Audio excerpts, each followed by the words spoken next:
할렐루야. 전능하신 창조주 하나님 아버지가 이 시간 우리와 함께 하십니다. 우리가 예배하는 하나님은요, 전능하신 분이십니다. 창조주이십니다. 그리고 무엇보다 중요한 게 아버지시라는 거예요. 여러분 믿는 하나님 어떤 분이십니까? 이야기하면 많은 분들이 좋으신 하나님입니다 라고 고백을 하는데, 왜 좋으신 하나님입니까? 우리 아버지이기 때문에 좋으신 하나님입니다. 여러분 아무리 전능하시고 창조주시라도 아저씨면 좋을 게 뭐가 있겠어요, 그죠? 부럽지. 그런데 아버지시니까 우리에게 좋으신 하나님이신 것입니다. 오늘 거룩하고 복된 이 주일 아침에도 또 그 좋으신 하나님을, 아버지 하나님을 예배하기에 나오신 여러분 모두에게 하나님께서 복을 주시고 지켜주시기를 원하며 하나님의 얼굴을 비추사 은혜와 평강을 넘치도록 부어주시기를 예수님의 이름으로 축원합니다. 우리 옆에 분을 이렇게 축복하면서 인사하겠습니다. 샬롬, 샬롬, 샬롬. 저는 예배 시간마다 뉴욕에서도 그랬고요, 강동에 있을 때도 그랬고요, 동부에 있을 때도 그랬고요, 항상 샬롬을 외쳤습니다. 여러분, 우리 주님은 우리에게 평안을 주시는 분이에요. 우리가 한 주간 동안의 삶 속에서 사실 평안함을 누리지 못하는 삶을 삽니다. 그러나 성전에 나오면, 주님께 나오면 그 어떤 상황과 환경 가운데 나왔을지라도 우리 주님이 저와 여러분의 마음 가운데 세상이 줄 수 없는 평강을 부어주시는 줄 믿습니다. 오늘 그 평강을 마음 가운데 충만하게 체험받고 돌아가시기를 주님의 이름으로 축복합니다. 먼저 오늘 이렇게 귀한 또 여의도 순복음 강동교회 강단에서 말씀을 전할 수 있도록 인도해 주신 하나님께 영광 올려드리고요, 또 귀한 기회를 허락해 주신 우리 변성우 담임 목사님과 또 우리 장로님, 우리 성도님들께 깊은 감사의 인사를 드립니다. 감사합니다. 감사합니다. 우리 목사님이 말씀해 주신 것처럼 사실 저는 작년 11월에 파송을 받아서 나갔기 때문에 원래대로 하면 올해 선교대에 나올 수 없지만, 제가 그 전에 중국에서 5년 동안 선교 사역을 한 것이 있어서 그 기간이 인정이 돼서 또 이렇게 50주년 선교대를 참석하게 되었고, 또 이렇게 강동교회에서 말씀을 전할 수 있게 되었습니다. 함께 말씀을 나눌 때 이 말씀을 통해서 우리 강동교회 또 함께 예배드리신 여러분 모두의 삶 가운데 오늘 말씀의 제목과 같은 기적이 경험되어지는 복되고 귀한 시간 되시기를 주님의 이름으로 축복합니다. 여러분, 기적, 우리가 너무나 많이 사모하죠. 신앙생활하면서 나도 기적을 맛보고 싶다. 그 기적이라는 것이 무엇입니까? 사전을 보면요, 기적은 상식을 벗어난 기이하고 놀라운 일이라고 되어 있습니다. 근데 오늘 우리가 함께 봉독한 말씀을 보면 바로 그와 같은 상식을 벗어난 기이하고 놀라운 일들이 나오는데요. 여러분, 세상의 기준과 상식으로 볼 때 1 더하기 1 더하기 1은 몇입니까? 몇 분 안 계시네요. 야, 이걸 아시는 분이. 1 더하기 1 더하기 1은요, 3이에요, 여러분. 이제 오늘부터 아세요? 3인데 1 더하기 1 더하기 1은 절대로 4가 될 수 없어요. 그런데 오늘 함께 봉독한 본문을 보면 3이 4가 되는 놀라운 기적이 일어났다라는 것입니다. 오늘 본문의 말씀은요, 바벨론의 포로로 끌려갔던 다니엘의 세 친구들, 사드락과 메삭과 아벳느고에 관한 이야기입니다. 그들은 바벨론의 포로로 끌려갔지만 다니엘이 왕의 꿈을 해석해주는 사건을 통해서 다니엘은 왕궁에서 일을 하게 되었고, 그 세 친구들은 지방의 관리가 되어서 일을 감당할 수 있게 되었습니다. 포로로 끌려갔는데, 그런데 어느 날 그 바벨론의 느부갓네살 왕이 금으로 된 신상을 만들어 놓고 노랫소리가 들리면 누구를 막론하든지 그 신상을 향해서 절을 하라는 공표를 내리게 됩니다. 그리고 만약에 누구라도 절을 하지 않으면 풀무불 가운데 던져버리겠다라고 공표를 하죠. 그런데 이 다니엘의 세 친구였던 사드락과 메삭과 아벳느고는 금신상에 절을 하지 않다가 왕에게 끌려옵니다. 끌려와서 왕이 마지막 기회를 주었음에도 불구하고 끝까지 믿음을 지키면서 절할 것을 거부하다가 결국 오늘 우리가 함께 봉독한 말씀과 같이 결박된 채로 극렬히 타는, 맹렬히 타는 풀무불 가운데 던져지게 되어지는 모습을 보는 것이죠. 여러분, 어떻게 보면 모든 것이 다 끝나버린 것 같았고 믿음의 실패인 것 같이 보였습니다. 믿음을 지켰는데 극렬히 타면 풀무불 속으로 던져졌으니까 믿음의 실패인 것처럼 보일 수 있었습니다. 그런데 24절 이하의 말씀을 보면 느부갓네살 왕이 놀라서 급히 일어나 자신의 모사들을 향해서 이렇게 이야기를 합니다. 그때 느부갓네살 왕이 놀라 급히 일어나서 모사들에게 물어 이르되 우리가 결박하여 불 가운데 던진 자는 세 사람이 아니냐? 그런데 네 사람이 불 가운데로 다니는데 상하지 아니하였더라. 이 바벨론의 느부갓네살 왕이 놀랬던 이유가 무엇입니까? 1 더하기 1 더하기 1은 3이어야 되는데 4가 되어진 거예요. 그리고 불 속에서도 털끝 하나 상하지 않은 그 모습을 보고 느부갓네살 왕이 놀란 것입니다. 다시 말하면 상식이 깨어진 거예요. 여러분, 우리가 살아가면서 기적을 소원하지만 상식이 깨어난, 상식에서 벗어난 일들을 경험하게 되어질 때 많은 사람들이 당황하게 됩니다. 또는 두려움에 떨기도 합니다. 이 느부갓네살 왕도 자기의 상식이 깨어지는 그 순간에 당황해서 모사들에게 이야기를 하고, 그리고 그 자기의 명령으로 풀무불 속에 던져 집어넣었던 그 3명의 친구들을 불러낸 다음에 방금 전까지 자신이 조롱했던 그 하나님을 향해 찬송하고 있는 모습을 보게 되어지는 것입니다. 여러분, 이처럼 하나님의 기적은요, 우리가 가지고 있는 상식을 뛰어넘는 거예요. 그래서 우리가 하나님의 기적을 체험하기 위해서 필요한 것이 있는데, 그것이 뭐냐? 우리가 가지고 나온 상식을 깨뜨려 버리는 것입니다. 우리가 하나님께 기적을 소원하면서도 예배하고 기도할 때 문제점이 뭐냐면 자기의 상식을 가지고 그 상식에 갇혀서 하나님께 기도한다라는 거예요. 그 상식에 갇혀 있는 한, 그 상식을 깨뜨려 버리지 않는 한 우리는 하나님의 기적을 경험할 수 없다는 것입니다. 예를 들면 이런 거예요. 하나님 앞에 나와 기도합니다. 내 자녀가 대학에 들어가기를 소원합니다. 기도하면서 내 마음으로는 아유, 공부도 저렇게 지지도 못하는데 대학에 갈 수 있을까? 그런 마음을 가지고 있는 거예요. 또 육신의 연약함을 고침받기를 원하면서 기도하면서 내 마음가로는 에휴, 그래, 내가 나이가 많이 늙었으니까 당연히 몸이 아플 수밖에 없지. 그 상식을 가지고 있는 거예요. 또 사업의 축복을 위해서 기도하면서도 그래, 경기가 이렇게 힘드니까 장사가 될 리가 없지 라는 상식에 사로잡혀서 하나님 앞에 나와 예배하고 기도하니까 기적이 일어나지 않는다라는 것입니다. 그런데 여러분, 생각해 보세요. 내 자녀가 공부를 하고 성적이 좋으면 기도할 게 뭐 있습니까? 그냥 그 좋은 성적 가지고 대학 가면 되죠. 그런데 공부를 해도, 아무리 노력을 해도 성적이 오르지 않으니 하나님의 도우심을 구하며 기도하는 것입니다. 또 우리 예수님은요, 병든 자들이 나올 때 그 병자에게 아유, 올해 연세가 얼마나 되셨습니까? 물어보지 않으셨어요. 그냥 그 병자가 가지고 오는 믿음을 보시고 내 믿음대로 될지어다 라고 말씀하실 때 어떤 병도, 죽은 자도 살아나는 놀라운 기적이 일어났던 것입니다. 또 여러분, 사업을 하실 때도, 장사를 하실 때도 마찬가지입니다. 경기가 어렵고 힘드니까 내가 아무리 발버둥 쳐도 내 힘으로 축복을 얻을 수 없으니 하나님께 기도해야 되는 것입니다.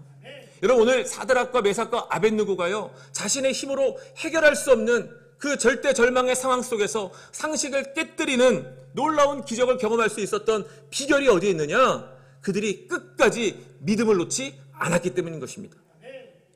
다니엘 3장 17절과 18절 말씀입니다. 함께 읽겠습니다. 왕이여, 우리가 섬기는 하나님이 계시다면 우리를 맹렬히 타는 풀무불 가운데에서 능히 건져내시겠고 왕의 손에서도 건져내시리이다. 그렇게 하지 아니하실지라도 왕이여, 우리가 왕의 신들을 섬기지도 아니하고 왕이 세우신 금신상에게 절하지도 아니할 줄을 아옵소서. 아멘. 여러분, 이 3명의 친구들이 가지고 있었던 믿음이 무엇인지 아세요? 자신들이 믿음을 지키다가 그 풀무불 가운데 던져진다 할지라도 하나님이 반드시 우리를 건져주실 것이다, 우리를 지켜주실 것이다, 그것을 믿은 게 아니라고요. 그러지 아니하실지라도 나는 하나님을 믿습니다. 그러니까 자신을 어떤 상황과 환경과 세상의 어떤 상황들을 믿은 것이 아니라 하나님을 믿은 거예요. 온전히 하나님을 믿을 때 그 믿음을 보시고 하나님이 역사해 주셨다라는 것입니다. 우리의 삶 속에서도 상식을 벗어난, 세상의 상식을 벗어난 기적을 경험하는 삶을 살아가는 비결은요, 다른 것에 있는 것이 아니라 바로 우리의 삶의 기준을 하나님 말씀에 두고 살아가야 되는 거예요. 나를 치료해 주실 것을 믿는 것이 아니라 하나님을 믿는 거예요. 하나님을.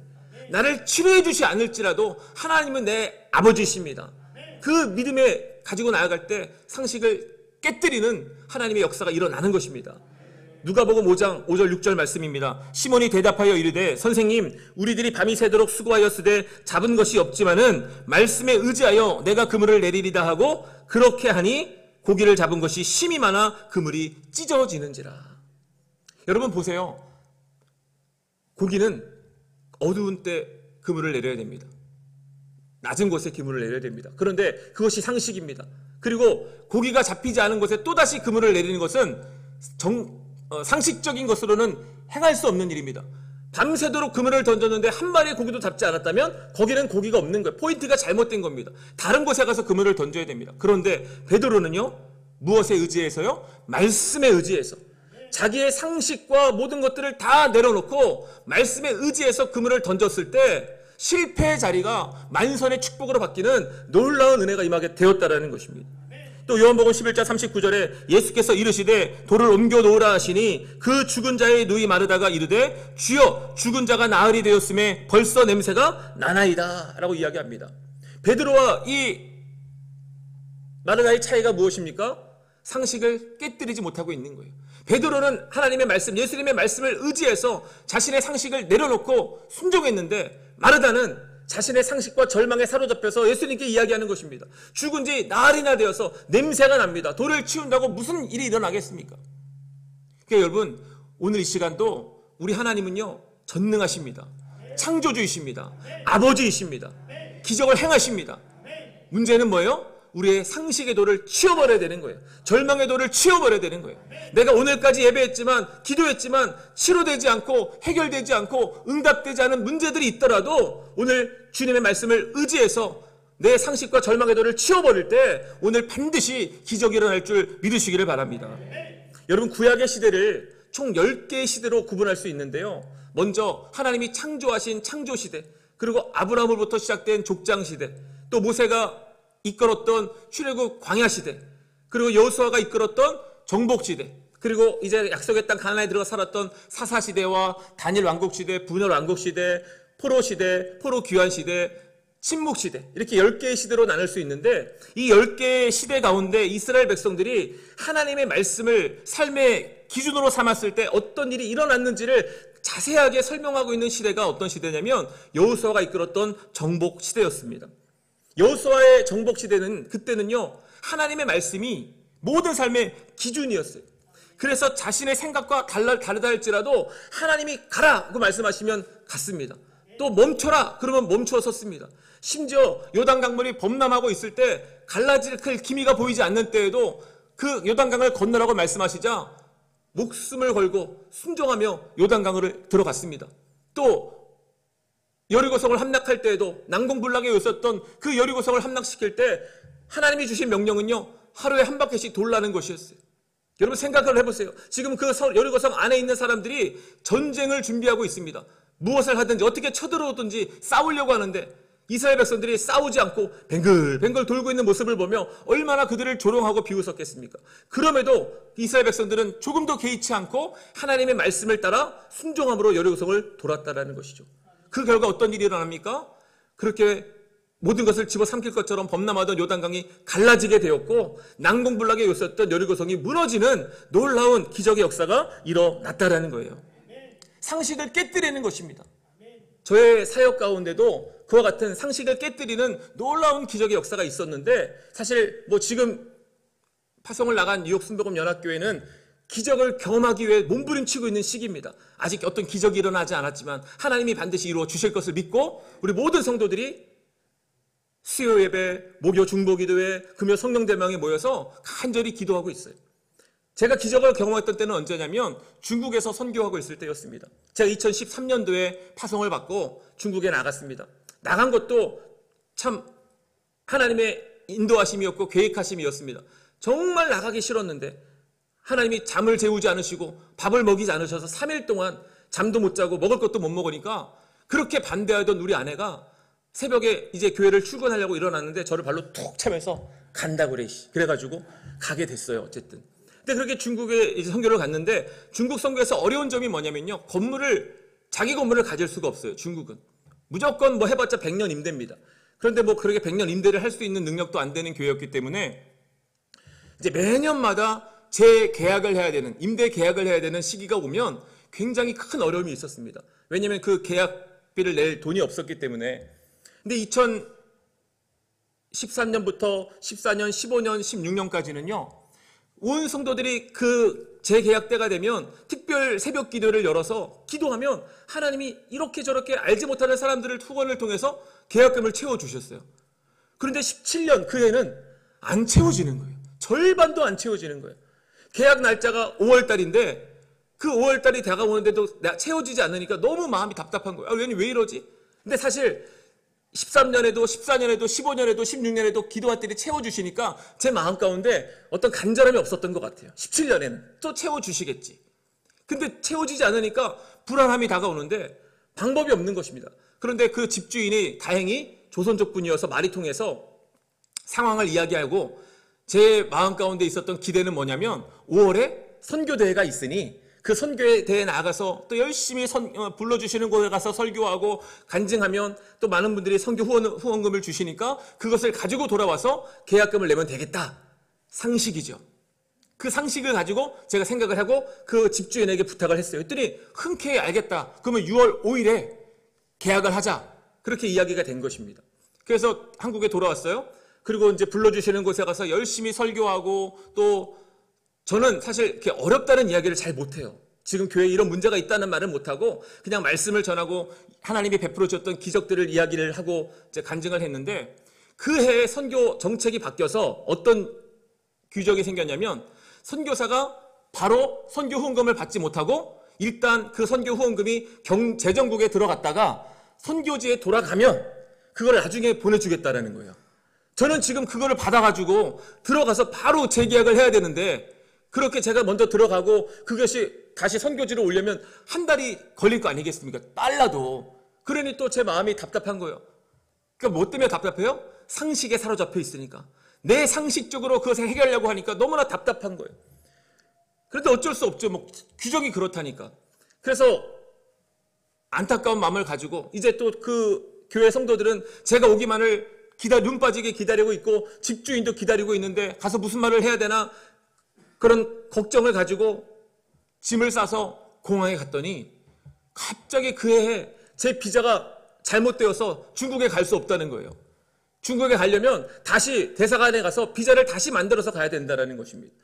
짐을 다 가지고 왔는데 4명의 식구들이 짐을 3개씩 가져가니까 12개 아니에요. 12개. 12개의 짐을 가져갔다가 또 저를 데려다 주신 분을 다시 불러가지고 다시 못 가게 됐으니 다시 와라. 그리고 집으로 돌아오는 길에 너무나 마음이 답답한 거예요. 하나님 왜 올해는 이렇게 힘들게 어렵습니까? 도대체 하나님 왜 이럽니까? 왜 그러십니까? 막 그러고 있는데 다시 집에 도착할 때쯤 전화벨이 울렸어요. 근데 분명한 건 제가 그렇게 잘 출국 수속을 마치고 짐을 붙이고 나갔다라면 받을 수 없는 전화입니다. 왜? 정지를 시킬 거니까. 근데 그렇게 전화를 받았더니 자기를 소개하는 거예요. 자기는 여의도 순복음교회 한 무슨 집사입니다. 그렇게 말씀하시면서 어떤 분에게 선교 후원을 하기 위해서 말씀을 드렸더니 저를 말씀해 주시더라는 거예요. 한 번도 저는 알지 못하는 분인데 저를 말씀해 주셨고 이분이 선교 후원을 하려고 했던 이유가 뭐냐면 파일럿이에요. 파일럿. 그 축복을 받아서 물질의 복을 많이 받았는데 그것이 하나님의 은혜임을 알지 못하고 자기만 위해서 살아가다가 지금 어려움을 겪어서 정직 상태라는 겁니다. 그래서 하나님이 정직을 풀어주시면 그때부터 우리 교회에 정기 후원을 하겠다라는 거예요. 매달. 감사하죠. 근데 저는 지금 당장 계약금이 필요하기 때문에 그냥 네 감사합니다. 그리고 전화를 끊으려고 하는데 이분이 갑자기 물어보시는 거예요. 아니 선교사님 그런데 지금 그 선교지에 필요한 게 뭐가 있습니까? 라고 물어보시는 거예요. 아까도 말씀을 드렸지만 저는 먼저 힘들다는 얘기를 못해요. 근데 물어보시니까 물어보는 거에는 뭐 거짓말할 수 없잖아요. 그래서 제가 자초지종을 이야기를 했어요. 네, 사실은 5월 5일에 이런 계약을 해야 되는데 돈이 없어가지고 6월 5일에 계약을 하려고 했는데 규정이 이렇게 바뀌어가지고 그랬더니 갑자기 그분이요. 선교사님. 너무 소름이 끼친다는 거예요. 자기가 며칠 전부터 꿈을 꿨는데 하나님이 달력을 보여주시면서 6월 5일 그 날짜에 동그라미를 자꾸 치시더라는 거예요. 근데 자기는 6월 5일하고 아무런 관계가 없는데 왜 자꾸 6월 5일의 날짜를 보여주시지 그랬는데 그날이 우리 교회 재계약 날이라는 거죠. 그래서 이분이요 원래는 정직이 풀어지면 월마다 정기 후원을 하려고 했는데 선교사님 그 계약금에 필요한 돈이 얼마입니까? 그거 제가 후원하겠습니다. 그래가지고 그게 채워졌어요, 여러분. 할렐루야. 제 상식으로는 선교 후원금을 받아가지고 가서 내리려고 하는 것이었는데 하나님은요 상식을 깨뜨려 버리시고 하나님의 방법으로 채워주시고 또 그렇게 들어가지 못하고 비자가 나오는 동안 여러분 사실 선교대회 나오면 선교사가 쉬지를 못합니다. 설교 나가야 되고 뭐 이렇게 일정들이 있어서 쉴 수가 없는데 그 비자 나오는 기간 동안에 일주일을 쉬었어요. 일주일 아무것도 안 하고. 그리고 또 하나 놀라운 것은 뭡니까? 그렇게 열심히 다니면서 설교하고 간증하고 선교의 후원으로 주셨던 그 금액들은요 제 계약금으로 들어가지 않고 제가 쓸 수 있도록 하나님이 삶에 필요한 것들을 채울 수 있도록 더하여 주셨다라는 거예요. 우리 하나님 이런 하나님이십니다, 여러분. 내 상식에 갇혀서 하나님이 내 상식대로 움직이기를 원하지 마시고 하나님께 내 상식을 내려놓고 하나님의 기적과 도우심을 구하며 나아갈 때 하나님이 상식을 깨뜨리는 놀라운 은혜를 허락해 주시는 줄 믿으시기를 바랍니다. 여러분 만약에 이스라엘 백성들도 자신의 상식에 갇혀 살았다면요 그 광야에서 다 죽어버리고 말았을 거예요. 그렇게 자기의 상식 속에 갇혀서 죽었던 사람들이 바로 민수기 13장에 나오는 10명의 정탐꾼과 그 정탐꾼들의 말을 따랐던 백성들 아닙니까? 13장을 보시면 하나님이 모세에게 가데스 바네아에서 가나안 땅으로 12명의 정탐꾼을 보내라고 말합니다. 지파별로 한 사람씩 대표를 뽑아서 정탐하게 시킵니다. 그렇게 뽑힌 12명의 사람들이 그 땅을 정탐하고 40일 동안 정탐하고 돌아와서 10명의 사람들이요 자기의 상식에 사로잡혀가지고 어떤 보고를 이야기하냐면 민수기 13장 27절 이하입니다. 모세에게 말하여 이르되 당신이 우리를 보낸 땅에 간즉 과연 그 땅에 젖과 꿀이 흐르는데 이것은 그 땅의 과일이니이다. 그러나 그 땅 거주민은 강하고 서급은 견고하고 힘이 클 뿐 아니라 거기서 안악자손을 보았나니 우리는 스스로 보기에도 메뚜기 같으니 그들이 보기에도 그와 같았을 것이라. 뭐예요? 철저하게 자기의 상식 속에 갇혀 있는 거예요. 그래서 자기의 상식대로 고백하는 겁니다. 우리가 보기에도 우리는 메뚜기 같은 존재다. 그런데 답답한 것은 그들의 보고를 듣고 많은 이스라엘 백성들이 그들과 같이 상식 속에 갇히고 절망과 두려움에 빠져가지고 하나님께 원망하며 다시 우리가 애굽으로 돌아가자라고 아우성 쳤다라는 것이죠. 그렇게 상식에 갇히고 두려움에 사로잡힌 이스라엘 백성들은 어떻게 됩니까? 민수기 14장 34절입니다. 너희는 그 땅을 정탐한 날수인 40일의 하루를 1년으로 쳐서 그 40년간 너희의 죄악을 감당할지니 그들이 이 광야에서 소멸되어 거기서 죽으리라. 자신의 상식에 갇힌 대로 그 상식대로 그들은 그 땅에서 다 죽고 말았다라는 것입니다. 그러나 상식을 뛰어넘는 믿음을 가지고 하나님의 말씀 붙들었던 하나님의 그 말씀을 삶의 기준으로 삼았던 갈렙과 여호수아는 그 약속의 땅 가나안을 차지하는 놀라운 은혜를 경험하게 되었다라는 것이죠. 여러분 이처럼 우리가 어떤 상황 가운데서도 환경이나 상황이 아니라 하나님의 말씀을 삶의 기준으로 삼을 때 세상의 상식을 뛰어넘는 하나님의 은혜를 경험하게 되는 줄 믿으시기를 바랍니다. 여러분 기준이라는 것이 뭘까요? 기준이라는 것은요 기본이 되는 표준이라는 뜻입니다. 다시 말하면 기준은요 흔들리면 안 되는 거예요. 자꾸 변하면 안 되는 것입니다. 기준이 변하면 문제가 생기고 어려움이 다가오는 것입니다. 그래서 우리가 우리의 마음과 생각을 기준으로 삼으면 안 되는 명확한 이유를 예레미야 선지자는 예레미야 17장 9절에서 이렇게 말씀합니다. 우리 함께 읽겠습니다. 만물보다 거짓되고 심히 부패한 것은 마음이라 누가 능히 이를 알리오마는. 무슨 말입니까? 이 세상 그 어떤 것보다 거짓되고 부패해서 더러운 것이 있는데 그것이 뭐예요? 우리 마음이라는 거예요. 그러니까 세상에 아무리 더러운 것이 있다고 해도 우리 마음보다 더러운 것이 없는 거예요. 우리 마음보다 부정확한 것이 없는 것입니다. 여러분 10개 물 속은 알아도 한 개의 사람 속은 모른다는 말이 있고 또 조석 변개라는 말이 있는 것처럼 우리 인간의 마음이요 얼마나 쉽게 변하는지 몰라요. 막 이렇게 변합니다. 예를 들면 아침에 잠을 자고 일어납니다. 근데 그날따라 너무 꿀잠을 자서 상쾌해 너무 기분이 좋아요. 그런데 나가기 위해서 머리를 하고 화장을 하는데 화장이 잘 안 되고 머리가 안 되면 그렇게 기분이 좋았다가도 갑자기 기분이 확 상해버리죠. 아이씨, 오늘따라 머리가 왜 이렇게 안 돼? 그리고 어쨌든 그렇게 차려입고 이제 교회를 가려고 하고 직장을 가려고 합니다. 운전을 하고 가는 분들은 그날따라 가는 신호등마다 파란불로 바뀌어버리는 거예요. 너무 좋은 거예요. 오늘 일이 잘 되려나 보다.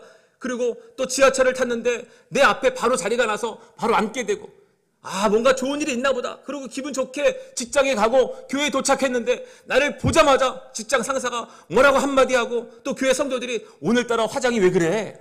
오늘 머리가 왜 그래? 그러면 또 그 마음이 갑자기 지옥같이 변해버리는 것이 우리 인간의 모습이라는 거예요.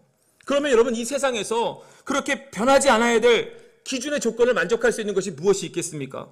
베드로전서 1장 24절 25절 말씀입니다. 그러므로 모든 육체는 풀과 같고 그 모든 영광은 풀의 꽃과 같으니 풀은 마르고 꽃은 떨어지되 오직 주의 말씀은 세세토록 있도다 하였으니 너희에게 전한 복음이 곧 이 말씀이니라. 아멘.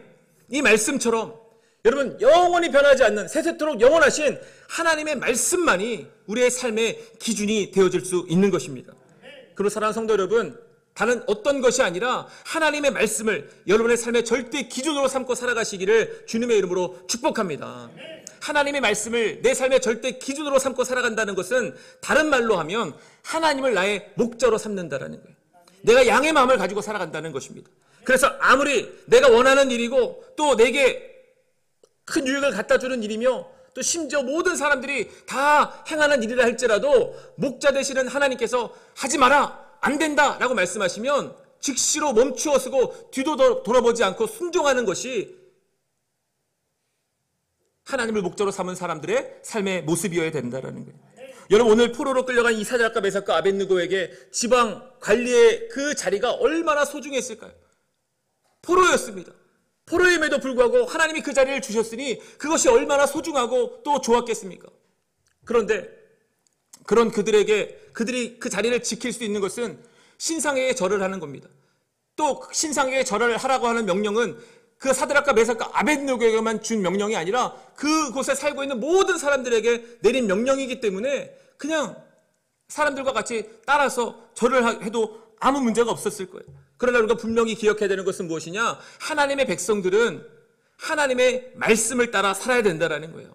세상의 풍조를 따라 사는 것이 아니라 하나님의 말씀을 기준으로 삼고 살아가게 되어질 때 하나님의 역사가 기적이 일어난다는 것입니다.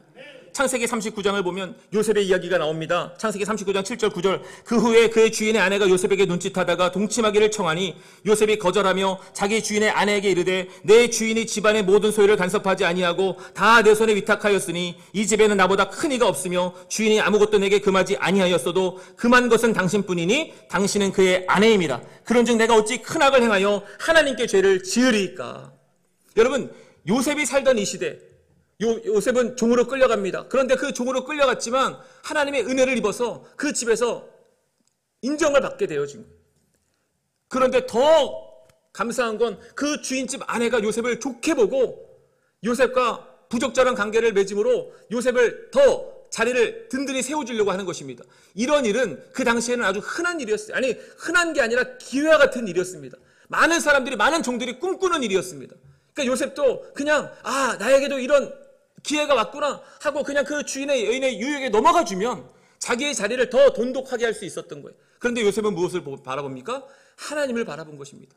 세상의 기준이나 자신의 안전이 아니라 하나님을 바라보고 하나님의 말씀을 붙들었기 때문에 내가 어찌 하나님께 죄를 지으리까 라고 고백하며 유혹으로부터 자신을 지킬 수 있었다라는 것이죠. 사도 바울은 로마서 12장 2절에서 우리에게 이렇게 권면합니다. 우리 마지막으로 함께 봉독하겠습니다. 너희는 이 세대를 본받지 말고 오직 마음을 새롭게 함으로 변화를 받아 하나님의 선하시고 기뻐하시고 온전하신 뜻이 무엇인지 분별하도록 하라. 아멘.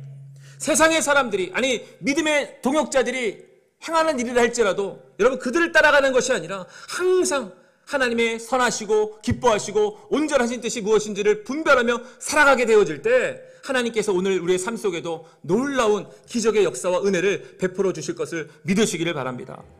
간절히 부탁드릴 것은요, 앞으로 여러분의 삶을 살아가는 동안 하나님의 말씀을 기준으로 삼으셔서 세상의 사람들이 우리를 비웃고 조롱한다 할지라도 오늘 본문의 사드락과 메삭과 아벳느고와 같이 끝까지 흔들리지 않는 믿음을 가지고 하나님을 붙잡음으로 말미암아 매일매일 기적을 경험하는 삶을 살아가는 우리 여의도 순복음 강동교회 성도님들 다 되시기를 주님의 이름으로 축복합니다. 그래서 내가 기적을 체험하는 삶으로 끝나는 것이 아니라 오늘 사드락과 메삭과 아벳느고가 기적을 체험함으로 말미암아 하나님을 조롱하고 비웃던 느부갓네살 왕이 하나님을 찬양하게 되어진 것처럼 저와 여러분을 비웃고 조롱하던 세상의 사람들이 하나님께 나와 하나님을 찬양하게 만드는 그런 영광의 도구로 쓰임받는 저와 여러분 다 되시기를 주님의 이름으로 축복합니다. 축복합니다. 우리 앞에 분들에게 인사하겠습니다. 기적을 경험하는 삶을 삽시다. 아멘. 우리 하나님은 살아계십니다. 오늘도 우리와 함께 하십니다. 오늘도 하나님의 말씀을 붙들고 믿음으로 기도할 때 반드시 기적을 베풀어 주실 것입니다. 제가 잠깐 기도합니다. 사랑과 은혜가 풍성하신 참 좋으신 하나님 아버지, 우리를 구원해 주시고 날마다 함께 해주시니 감사를 드립니다. 우리를 구원하신 하나님의 말씀을 우리의 삶의 기준으로 삼고 말씀에 순종하는 삶 살아갈 수 있도록 성령으로 인도하여 주셔서 우리의 삶이 기적을 경험하는 삶이 되어 세상 가운데 하나님의 영광을 나타낼 수 있도록 은혜 더하여 주시옵소서. 오늘도 우리와 함께 하시는 주님을 믿음으로 바라보며 예배드리는 믿음의 권속들의 모든 연약함을 치료하여 주시고 믿음의 소망을 응답하여 주시며 삶의 모든 문제가 떠나가게 하여 주시고 가정마다 구원의 은혜가 임하게 하여 주시옵소서. 특별히 함께 예배드리시는 우리 모든 믿음의 권속들, 오늘 이후로 하나님의 말씀을 삶의 기준으로 삼아 날마다 하나님이 베푸시는 상식을 뛰어넘는 기적을 경험하는, 그래서 하나님의 영광을 드러내는 믿음의 삶을 살아가게 하여 주시옵소서. 이 모든 말씀 우리의 구원자 되시는 예수님의 이름으로 기도 올리옵나이다. 아멘. 오늘도 우리가 믿음으로 기도할 때 하나님이 반드시 기적을 베풀어 주실 것입니다. 우리 그 기적을 소망하면서 우리 하나님의 말씀을 붙들고 주의 이름 세 번 부르고 간절히 기도합니다. 주여, 주여, 주여.